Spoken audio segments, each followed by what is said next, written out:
Download this code and get free GPT-4o from codegive.com, link in the description below. Sure. The longest common subsequence, LCS, problem is a classic dynamic programming problem where we need to find the longest subsequence that is present in both given sequences. A subsequence is a sequence that appears in the same relative order, but not necessarily contiguous. Here is a step-by-step explanation of how to solve the longest common subsequence problem using recursion. 1. Define the base case. The base case for the recursion will be when one or both of the input sequences are empty. In this case, the length of the common subsequence will be 0. 2. Recurrence relation.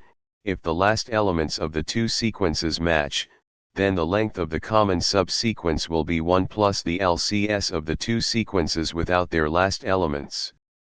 If the last elements do not match, then we need to consider two cases: either ignore the last element of the first sequence or the last element of the second sequence, and take the maximum of the two.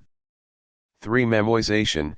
To avoid redundant calculations, we can use memoization to store the results of subproblems that we have already solved. Here is the Python code example for finding the length of the longest common subsequence using recursion. In this code example, the LCS function takes two input sequences S1 and S2, along with their lengths m and n.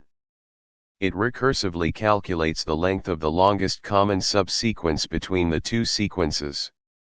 I hope this tutorial helps you understand how to approach the longest common subsequence problem using recursion.